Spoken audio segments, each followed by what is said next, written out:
Hey guys, it is day 77. I am so pumped. I am sweaty because I just worked out, and I'm sitting on my desk because I felt like I was tired of sitting. And I just am here to bring the update for the mind-body revolution and how we are progressing. And let's talk about personal pleasure. All right, let's dive in.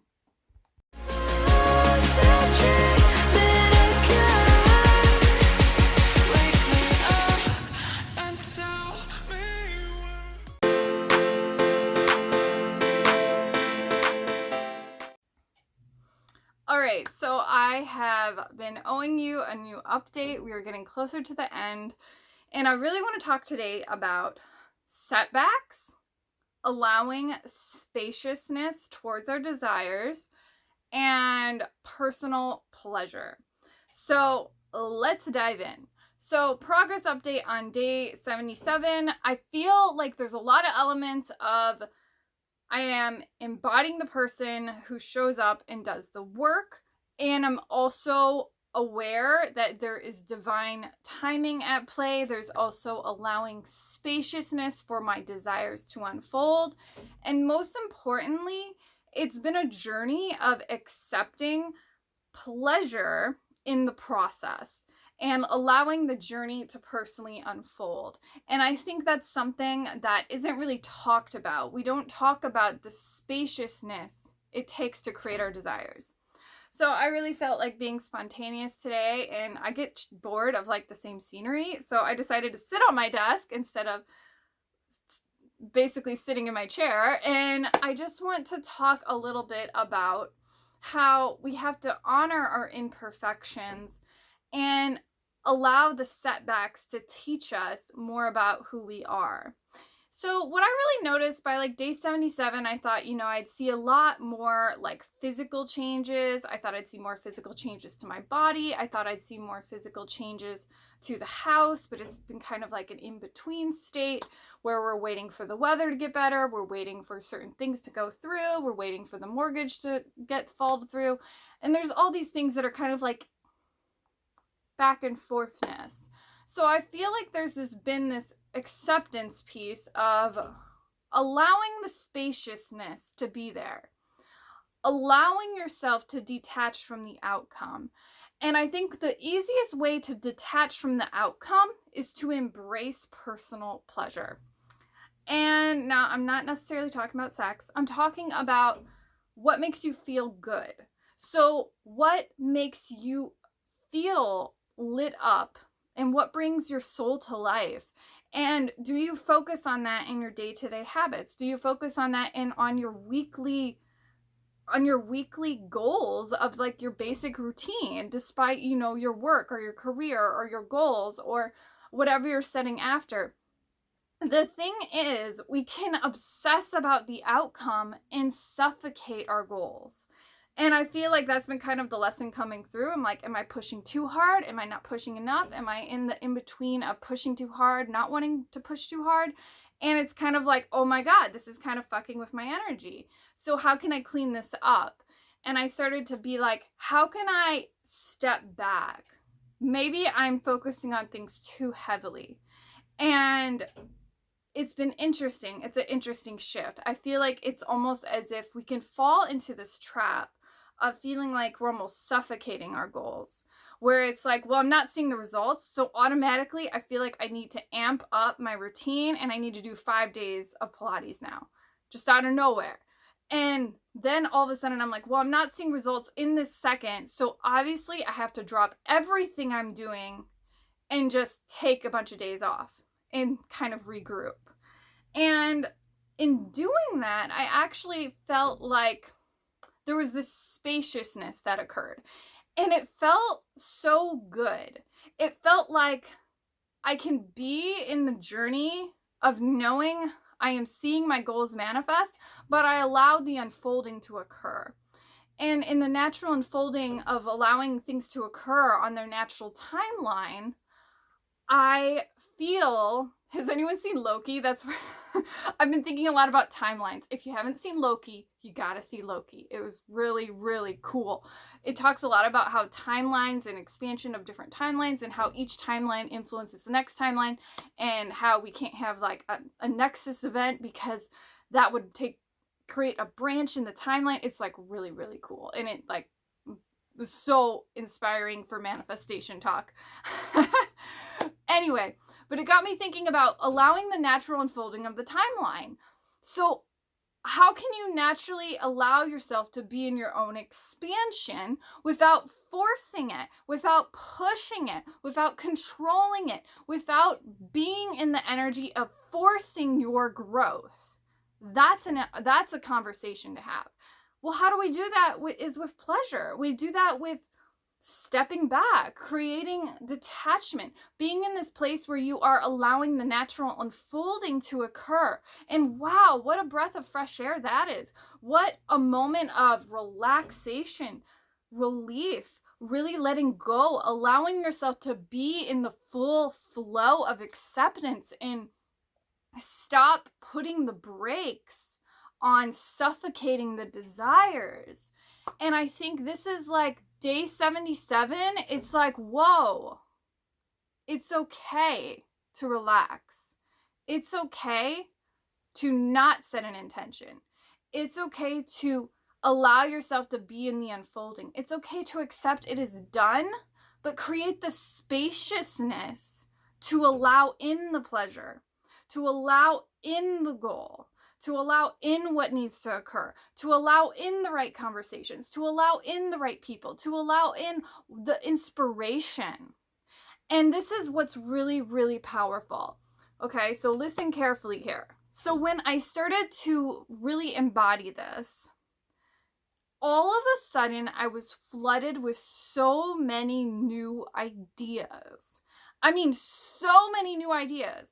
It was like I was suffocating this desire so heavily that I wasn't allowing the progress to unfold naturally, which wasn't creating space to allow in those new things. So instead, I was in this point of not creating space. Now, if you've been studying manifestation for a hot minute, it is always about creating space, because nature abhors a vacuum. So desire must be replenished and refilled with new space. If I'm not creating space by letting go, really releasing that intention, really letting go of that intention, then I'm not being in the energy of the expansion and the spaciousness of the receiving. And still, I'm kind of forcing myself to focus on, well, what would I be doing? What would I be saying? How can I write this intention again? What do I need to focus on? What do I need to do? And instead, we're kind of like, how can I embrace the pleasure of the moment? How can I lean in fully to the alignment of the moment so I can allow the natural magnetism to guide me and pull me and allow this natural expansion to occur? A flower does not force itself to bloom. So why do we feel that way? Why do we feel that it's always about ritual, ritual, ritual, focus, focus, focus, gotta do this, gotta do that, gotta do that? There's no in between. We must create that spaciousness. So I think that's the lesson that's been really coming through with the setback, is like, well, yeah, maybe there isn't physical results that are happening so fast and rapidly, but is that a problem? Does a flower freak out when it doesn't grow its petals fast enough?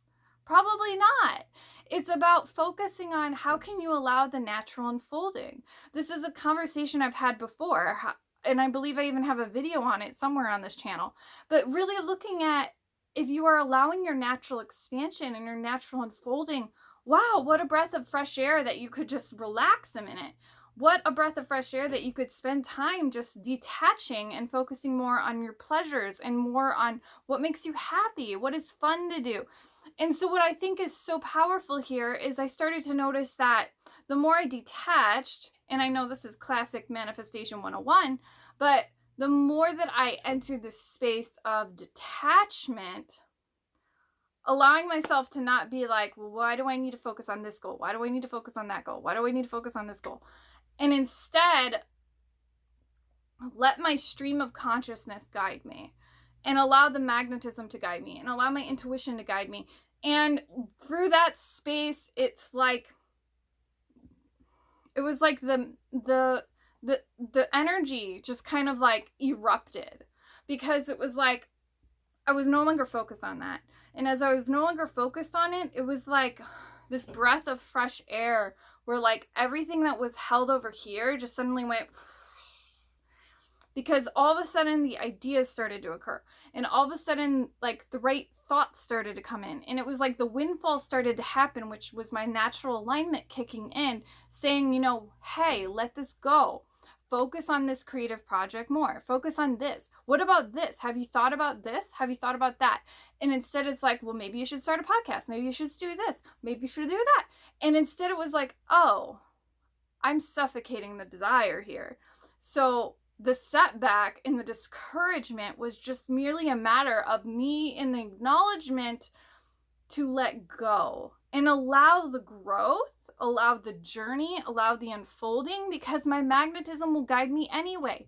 And if my magnetism guides me anyway, then what is the point of the pressure of feeling that it's not going to happen? What is the pressure of thinking that it isn't already mine? If it's already mine, and I know it's already mine, and I know I'm in the unfolding of it already being mine, and in the unfolding of knowing that, I will naturally be led and guided to the right actions, to the right processes, as long as my head is on straight and I'm in the right game. And most of the time we are. But we're not listening to that. We're suffocating the desire.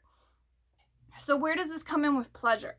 Well, on our mind body up level sheet, we talk about how can you connect to your personal pleasures. So connecting to your personal pleasures is ultimately about what is fun for you. What do you do to relax? What are you doing to enjoy yourself? What do you do for self-care? What do you do to fill up your own cup? How are you giving back to yourself? How are you refilling the well so that you can be in the overflow?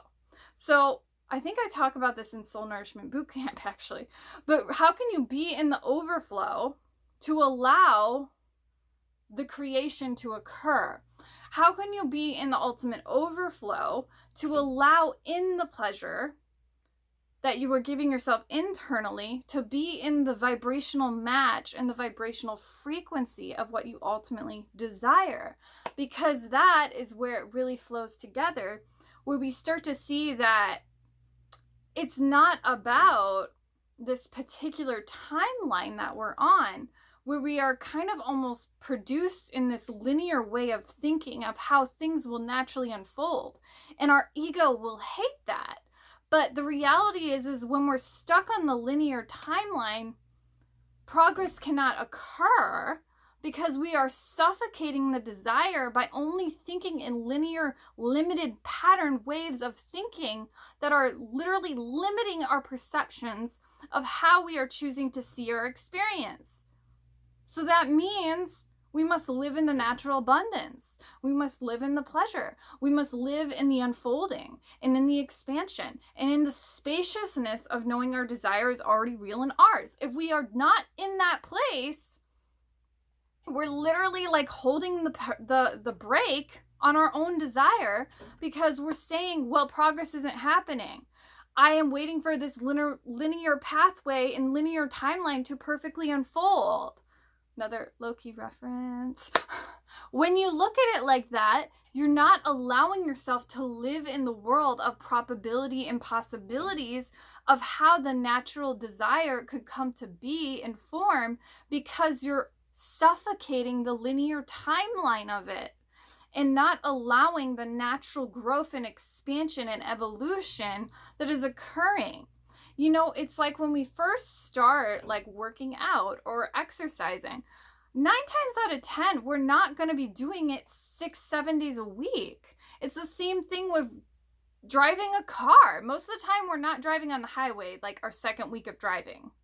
I mean, come on, like really, do we really think we're doing that? No. So why do we put that with our desires?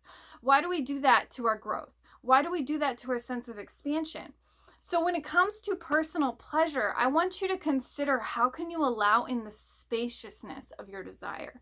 How can you allow the detachment to sever yourself from the emotional charge of the desire so you can be in the honor and the flow of your own personal alignment and be in that space where you're in the pleasure of receiving. And in the pleasure of receiving, you're now giving back to yourself what you ultimately need and want. So in this energy, we cancel out the polarity, and in turn, we are giving ourselves what I want. We're in the expansion of what we want. And now we know that we are actually collapsing the timeline of what we want, because now we are moved out of linear thinking and into the state of possibility.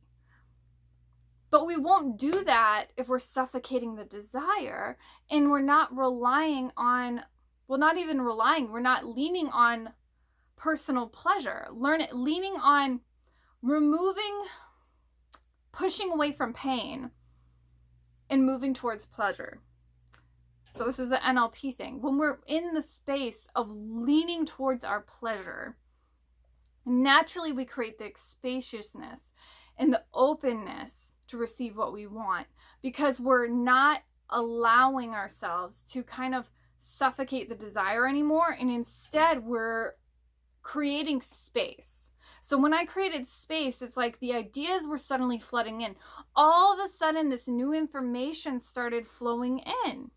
And it's like, I know exactly what happened. I did a releasing ritual, and then I really let go. And then I decided to trust myself that I would know what I needed to do next. And then all of a sudden, the floodgates opened and all of the ideas flew in like magic, because I was not suffocating the journey. So I think that's what I really want to say here is like, how can you lean on pleasure more? How can you set the intentions, let go, let God, trust yourself enough to be in the journey that you know what to do, but lean back into the expansion of who you are, and do that by also giving yourself what you need, which is 9 times out of 10 more alignment. What is more alignment?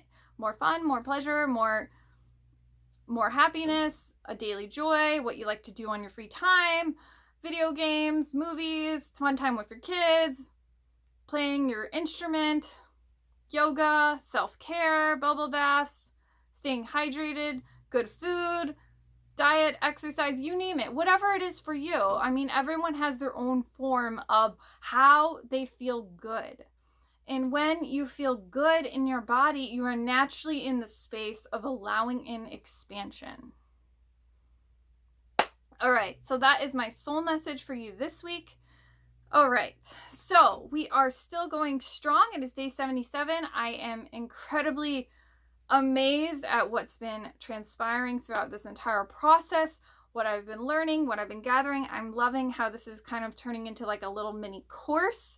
And if you've been following along and doing your own journey, I am so proud of you. Keep going. You are doing a great job. It is all about the embodiment and learning to take on new beliefs, learning to create new habits, learning to sustain new habits. And it's also about creating the space to allow in the good. And that's ultimately what I'm going to leave you with today. Create space to allow in the good in your life. Okay, so I am so excited you are here. Thank you for being here. If you are liking these videos, please subscribe, hit the bell for instant notifications weekly, and I will see you guys next week. Love you.